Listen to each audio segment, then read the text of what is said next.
कि प्रोकैरियोटिक कोशिकाओं में केंद्रक अनुपस्थित होता है, लेकिन अगर इसका अपवाद पूछा जाए कि किसमें पाया जाता है तो ऊंट एक ऐसा जीव है जिसकी कोशिकाओं में केंद्रक पाया जाता है, बाकी में केंद्रक नहीं पाया जाता, या ये कहें कि अनुपस्थित होता है।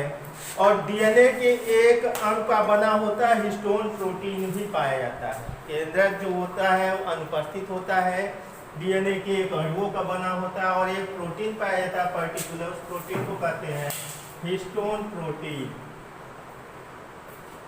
क्या बोलते हैं? हिस्टोन प्रोटीन कहते हैं। अब यूकैरियोटिक की बात की जाए तो यूकैरियोटिक कोशिकाओं में प्लांट आते हैं, ठीक, तो इनमें केंद्रक पाया जाता है।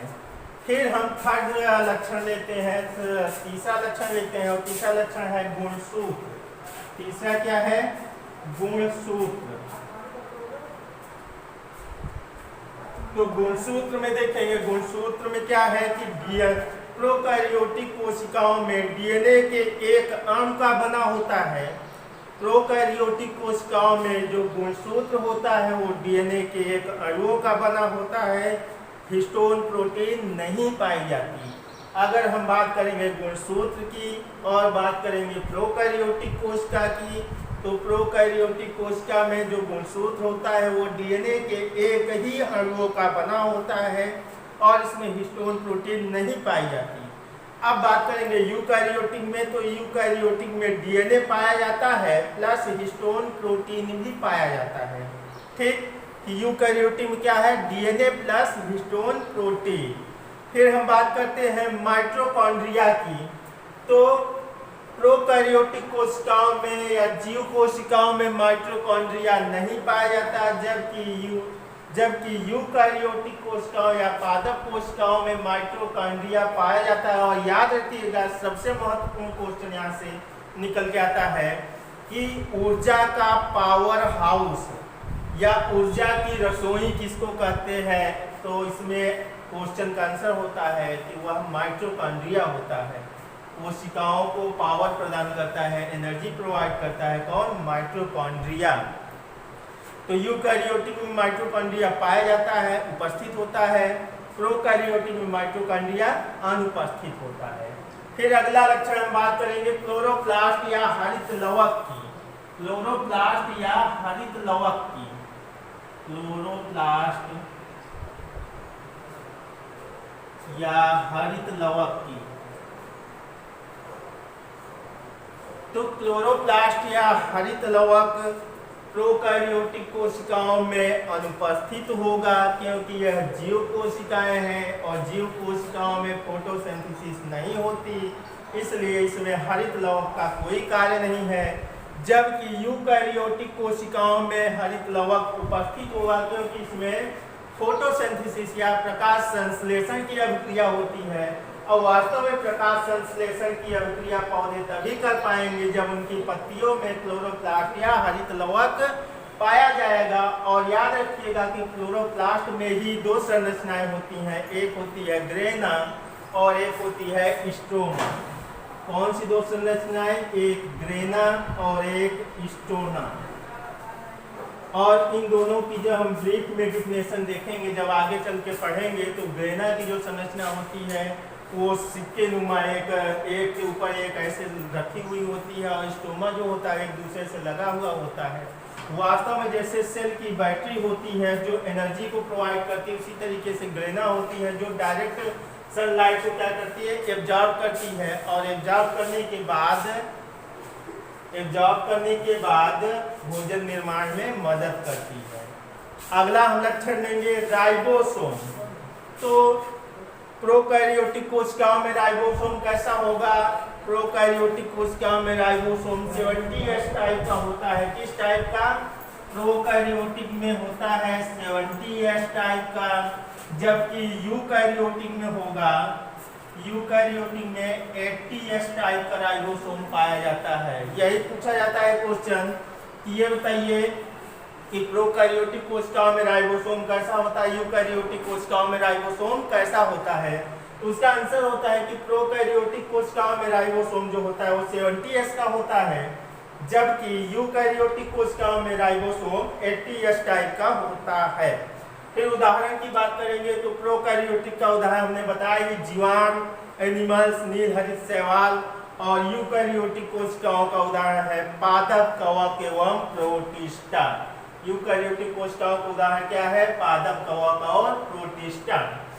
अगला टॉपिक है इसी में कि पादप कोशिका एवं जंतु कोशिका में अंतर क्या है? प्लांट सेल और एनिमल सेल में क्या अंतर है? What is the difference between plant cell and animal cell? तो प्लांट सेल में क्या होती है? पहली चीज की कोशिका भित्ति पाई जाती है जो कि किसकी बनी होती है? सेल्यूलोज की बनी होती है, हम बता ही चुके। दूसरी बात है प्लांट सेल में क्लोरोप्लास्ट भी पाया जाएगा क्योंकि ये फोटोसिंथेसिस करते हैं, फोटोसिंथेसिस के लिए क्लोरोप्लास्ट आवश्यक है। थर्ड नंबर, प्लांट सेल में कोशिकांग जो होंगे वो झिल्ली युक्त होंगे। कैसे होंगे? कोशिकांग झिल्ली युक्त होंगे। तो बातें समझ में आ गई होंगी। प्लांट सेल में क्या क्या चीजें हैं? कोशिका भित्ति पाई जाएगी और कोशिका भित्ति जो सेल वॉल होगी वास्तव में किसकी बनी होगी? सेल्यूलोज की बनी होगी। दूसरी चीज क्लोरोप्लास्ट पाया जाएगा क्योंकि फोटोसिंथेसिस करेंगे और फोटोसिंथेसिस तभी करेंगे जब क्लोरोप्लास्ट होगा।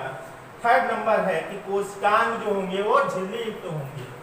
फिर जंतु कोशिका की बात करेंगे। जंतु कोशिका में कोशिका भित्ति नहीं पाई जाती, प्लाज्मा झिल्ली पाई जाती है क्योंकि इसमें सेल वॉल की जगह क्या होगी? प्लाज्मा झिल्ली पाई जाती है।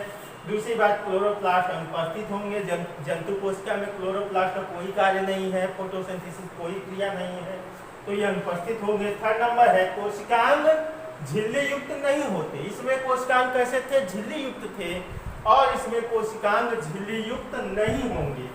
ठीक, तो इतनी बातें पादप कोशिका और जंतु कोशिका में क्या अंतर है आपको आई थिंक हम समझा सके होंगे, आपको समझ में आ गई होगी। और लास्ट टॉपिक हमारा आता है कि परासरण किसे कहते हैं। ये भी क्वेश्चन कई बार पूछा जाता है एग्जाम में कि परासरण की डिफिनेशन क्या है, परासरण किसे कहते हैं। तो याद रखिएगा, ये लिखा भी गया है कि जल के अणु वर्णात्मक पारगम्य झिल्ली, वर्णात्मक पारगम्य झिल्ली को सेमी परमिएबल मेम्ब्रेन कहते हैं। एक ऐसी पतली भित्ति जिसके माध्यम से जल तो आर पार जा सके लेकिन उनमें उपस्थित अशुद्धियां जो हो वो आर पार न जा सके। या इसकी हम डिफिनेशन की बात करेंगे तो कहेंगे कि जल के अणु वर्णात्मक पारगम्य झिल्ली से पारगम सेमी परमिएबल मेम्ब्रेन द्वारा उच्च जल की सांद्रता से निम्न जल की सांद्रता की ओर जाते हैं। जिस जल की सांद्रता अधिकतम होगी तथा जिस जल की सांद्रता निम्न होगी तो ये किधर से किधर की ओर? अधिकतम से निम्न की ओर जाएंगे। कहने का मतलब अगर सांद्रता अधिक है तो किसकी ओर जाएंगे? निम्न सांद्रता की ओर जाएंगे। तो ये था हमारा आज का टॉपिक पूरा। और इस टॉपिक में सिर्फ एक ही टॉपिक आज का चला है, केवल और केवल क्या? सेल, कोशिका। अभी इसमें बहुत सारी चीजें हैं तो उनको हम वीडियो के माध्यम से आप लोगों को समझाते रहेंगे और आगे की चीजें बताते रहेंगे। तो सेल में ही था कि कोशिका क्या है, कोशिका के सिद्धांत किसने दिया, पादप कोशिका का सिद्धांत किसने दिया, जंतु कोशिका का सिद्धांत किसने दिया। फिर आता है कि कोशिकाएं जो होती हैं वो कितने प्रकार की होती हैं, तो प्रोकैरियोटिक, यूकैरियोटिक। फिर कोशिकाओं में अंतर, पादप कोशिका और जंतु कोशिका में अंतर क्या है, और इसके बाद लास्ट था परासरण। आगे का टॉपिक हम लोग आगे के वीडियो में पूर्ण करेंगे। तो उम्मीद है कि आप लोग जुड़े रहेंगे हमारे लाइव सेक्शन के माध्यम से और अपनी पढ़ाई को इसी तरीके से आगे बढ़ाते रहेंगे।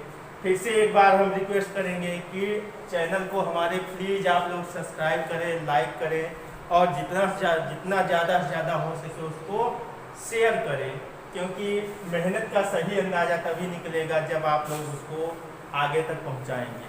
तो वीडियो देखें, वीडियो अच्छा लगे तो उसको लाइक, शेयर और सब्सक्राइब करें। Thank you so much.